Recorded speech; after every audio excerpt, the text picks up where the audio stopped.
Welcome back. Today I'm going to try to analyze a game that I played against one of you, my subscribers. I actually have 2 or 3 of these, sometimes 4 or 5 going on at any one time. Sometimes they take a few days, sometimes they take a few weeks or even months. And when there's something interesting, I try to go through and see if I can learn something from them and hopefully pass that on to you. Sometimes it doesn't work out because I haven't looked at these games beforehand. So I'm going into this fresh just like you. Let's switch over to the other screen. I did run the game review in the background while I was doing my intro, and it says I had a 96.6% accuracy. I only had 1 inaccuracy in the whole game, no mistakes or blunders. Okay, so I won't be able to learn from my mistakes, but maybe we can learn from my opponents who only made 2 mistakes. My opponent only made 2 mistakes in this game. And according to the graph, it looks like I just very, very slowly gained an advantage. And in fact, we were pretty close to even right here in the middle of the game. Then there was a mistake here, an inaccuracy and a mistake that got us down to -2, and then a mistake right at the end. But my opponent was already down about -3, according to the game review. So let's kind of skip through and see if we can get to the point of those inaccuracies and mistakes that gave me the advantage and see if we can learn something. My opponent played e4 and I played the Caro-Kann defense. I'm going to switch to the analysis tab, which I think is a slightly better interface. It's not nearly as distracting as the game review. We did get the advanced variation of the Caro-Kann defense, and I used to a long time ago play bishop to f4 here, but the Gotham chess lesson said to play c5 here, so that's what I've switched to. My opponent played one of their better moves. We got out to this point. A lot of people that I play the h3 here or bishop to e2, and I noticed that neither of those is listed among the top 5. But I do know as a Caro-Kann player that my whole reason for getting this light squared bishop out here is to trade it off either for that knight or for this bishop. And so it never bothers me when the h3 is played because then I can just go ahead and trade. So when my opponent played h3, which it says is fine, we're still close to even, I trade. I'm surprised that called that a great move. Let's go back.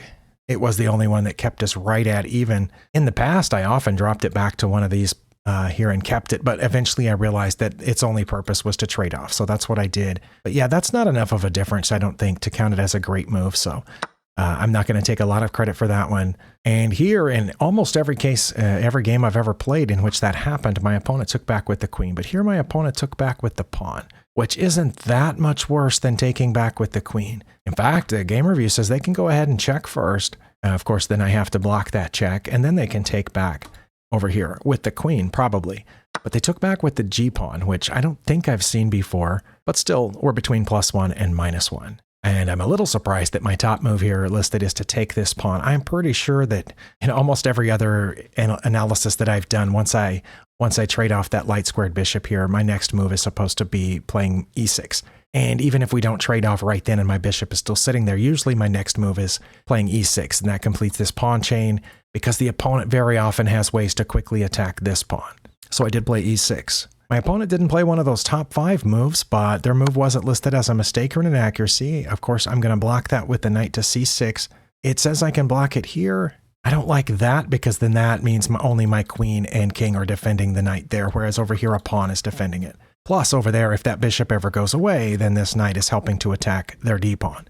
So that's what I played. My opponent's next move is not listed here, but I've seen a lot of people play this. Once I have a knight and a pawn pointed at the d-pawn, they very often play bishop to e3. Now, of course, this is a completely unique to me situation because of the g-pawn capture earlier. But yeah, other than that, usually the queen is sitting here and that pawn is still back there. But yeah, I very often see this to help protect the d-pawn. I'm not sure why it's not listed, but it says that's fine. We're still between +1 and -1. Now here I played my only inaccuracy of the game.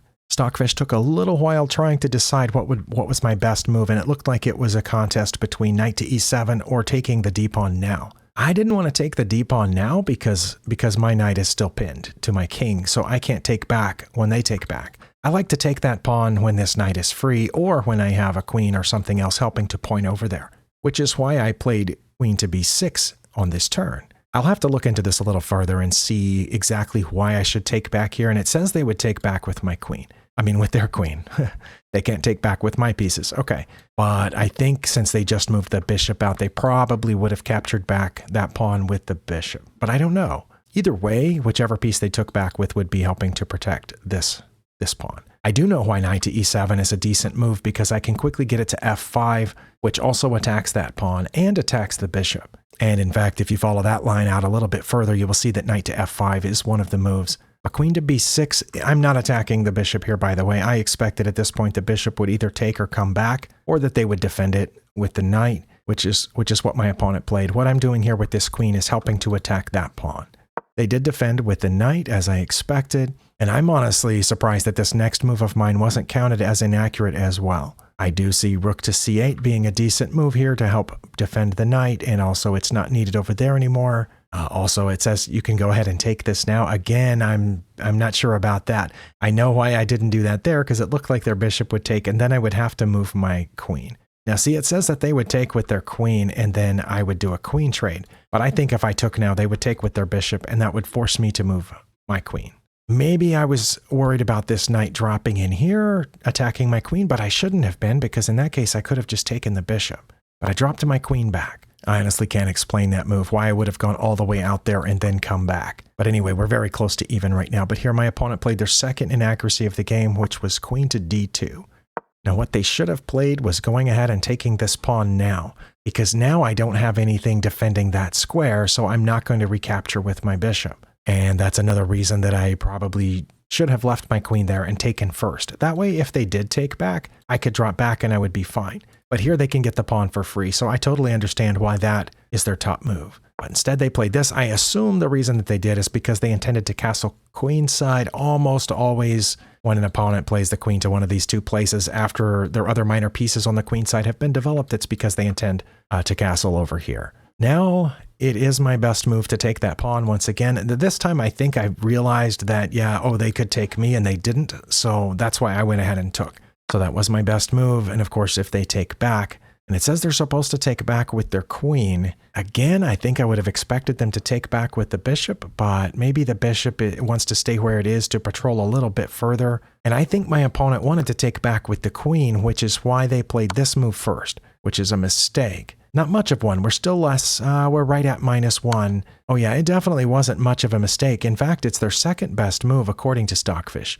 But I see the point. If they take here, I can't take either one of those pieces with my pawn because I'm in check. I have to take back. Then they don't have to worry about that square being under fire. So that's why I said I think that they did intend to take here, but they were nervous. They knew that the knight was pinned, I'm sure, but they were nervous about the knight pointing there. I get that. I totally do. And I don't understand why that was counted as a mistake. Should have been probably inaccurate. And of course, I take back with my pawn here, not my queen. And now they can take this pawn, which they did as they intended. And now they're defending this pawn, so the fact that my queen's pointed at it is not much of a danger. But again, because I've played the Caro-Kann a lot, I know that very often we want to get this knight out to f5, especially when they have these two pieces right there, because I can fork them. I can take one of them, and then my bishop will be free to get out here in a second.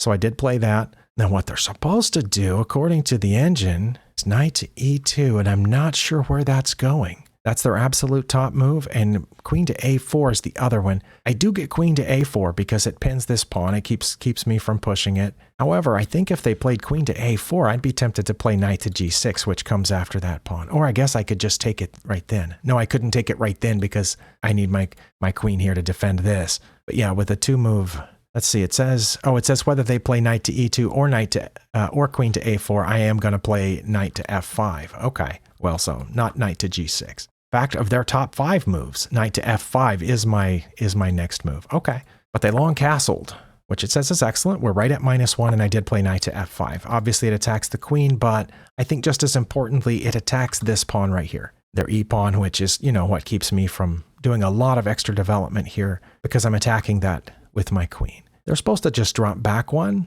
and it says if they did at that point, I'd be develop my bishop and castle. But I'm definitely watching this pawn. Also, one reason I wanted my knight here is because of the g-pawn doubling earlier. When they took with the g-pawn, these pawns are doubled, and if my knight can stay here, those pawns are never going anywhere. So that's basically 2 points you can take off of their total. They played one of their better moves, which is to pin this pawn, but it also keeps my queen here defending it, so I can't take that one just yet. I also didn't want to take the bishop here because that would undouble their pawns. I mean, well, then the f-pawn would be doubled with this one, but it wouldn't hurt them, I don't think, as much as it would hurt me because I'm going to want this knight, to blockade these pawns. Also, my knight's, patrolling a lot of territory on their side, besides blocking those 2 pawns. Also, I wanted to be able to move my queen, and I can't, I wanted to be able to move my queen a number of places, but specifically this pawn. But I can't right now because of this pawn, which they will take, and when my rook, if I move my queen. So I needed to castle, which is why I played bishop to e7, which it says is my best move. There's really nowhere else to put it. If I go there, the pawn takes it. If I go there, their bishop takes it. If I go there, their queen takes it. So that's about the only place that it can go. Taking the semi-open file with their rook there on g1 is one of their better moves, and my best move is to castle. I'm surprised that my second best move is a5. I wasn't going to play a5 because, oh wait, that pawn's not hanging. The reason I castled here is because I didn't want to play g6, weakening these dark squares over here, and I guess I didn't see that my knight was protecting that, so I castled, which defends my g-pawn. Okay, but it was my best move, and I'm not sure. I really don't know why the engine has me up -1.5. The only things that I can think of is that these pawns are doubled, and I guess my king, I feel like my king is a little bit safer than theirs. I often try to pause at certain points of the game and see if I can guess why the evaluation is what it is, because we're even on material here. We both have a knight and a dark squared bishop. We both have a queen and 2 rooks. I mean, and really, I mean, I say my king's a little safer than theirs, but I mean, not really. Their king is castled. They have a rook on a semi-open file. They have a rook on a semi-open file. They have a bishop patrolling a lot of squares. If my queen ever moves to, to do that or something, looks like they can take that pawn. So yeah, I'm not sure exactly why I have this advantage here. Their best move, again, knight to e2. It's been saying that for a little while. What would knight to e2 do? Does it aim to come over here and attempt to undouble their pawns or get rid of my knight and double my pawns? I'm really not sure.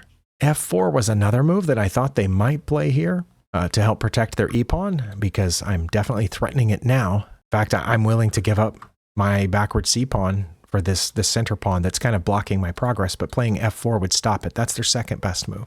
Queen to g4 is also up there, and I don't know what that does. King to b1 apparently is a useful move, according to the engine. Or bishop to d2. I think maybe my opponent chose their next move because they felt like maybe they didn't realize how strong this bishop was sitting where it is, and that it might be even or just as strong sitting back there. It would just be on a slightly different diagonal. And so they decided to trade it. That's the only explanation I can come up with for that move. I did hesitate here because this is, I guess, what's called my good bishop, because these pawns are all on light squares. And I have, I'm also patrolling quite a bit of territory with this bishop. But if I didn't take it, that meant I had to move it. And I can't move it there. Can't move it there without trading. If I move it here, they can still force the trade. I can't move it there. I guess I could have put it up here, but then that blocks my c-pawn's progress. Although that would have pointed at an undefended pawn. So yeah, I hesitated for a little bit. I also thought about just leaving it there because I could always take back with the knight or the queen, and it would be all right. In fact, I thought about taking this pawn right now.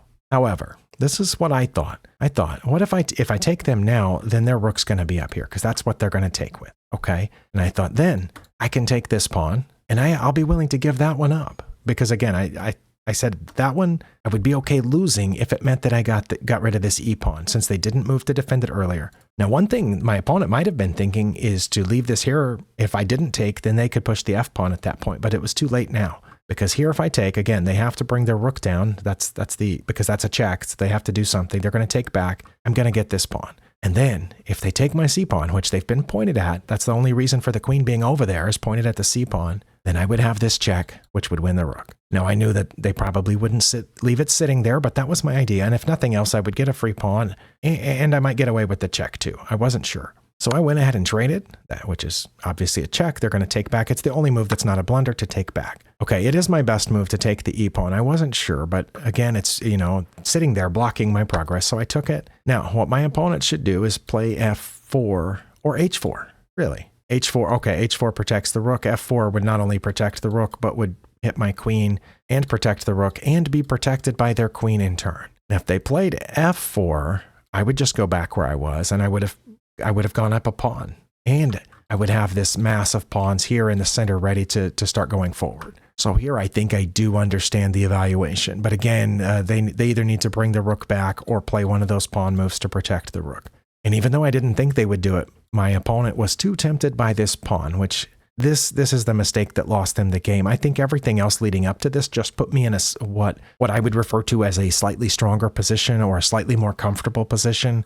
But this gave it away because, again, I had seen this ahead of time, which is why I figured they wouldn't take the pawn. Now, this is not a beginner tactic. I would call this an intermediate tactic, I guess. Not doing it now. Doing it now would probably be a beginner tactic. But the fact that I saw that when I was back here, That's what I mean by intermediate tactic. Okay, it is my best move, only move that wouldn't have been counted as a miss to check here. And that's where they resign. Okay, so backing up, since we've determined that this is the move that lost them the game, I think the lesson to learn here for all of us, because I do it too, is before we play our move, ask what our opponent wants. And that's really hard because sometimes you don't know.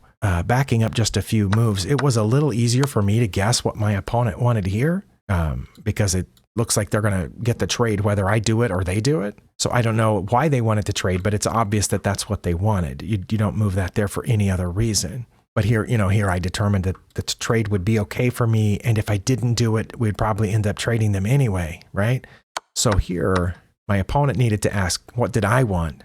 And also, which pieces of mine are undefended? And if you're playing with the white pieces and ask that question, can we flip the board for a second? Let's look at this from the white perspective. This rook's undefended. Everything else is defended. Well, I guess that technically their front F pawn, neither one of their F pawns are defended. None of those pawns are defended. Okay, but the rook is the main one that's not defended because it's more important than the pawns. Now it is serving a function. It's pinning that knight. But if you go through the puzzles checklist, which I'm trying to turn into my games checklist, do I have any checks? And you ask that for your opponent too. Does my opponent have any checks? If I take this pawn, can my opponent check me? What can they capture? What can they check? What's the result of that check? And so on. So before you capture that pawn, you look around. Yeah, they have a check here. That's bad. That looks like the only check in the position. Wait, there's a check here. And my rook's hanging. Okay. So, I mean, thank you for the game, ma'am or sir. There are probably multiple lessons in this, but there weren't a lot of mistakes or there was no blunders on either part. So good job. And again, I don't think the other mistakes or inaccuracies really contributed to the outcome of this game. I think this mistake right here did it for you. And it could have been avoided by just asking, what do I want? And what I want is to check here and win this rook. So protect it with a pawn or bring it back and try to get this pawn later. Thank you for spending your time here. We'll see you next time.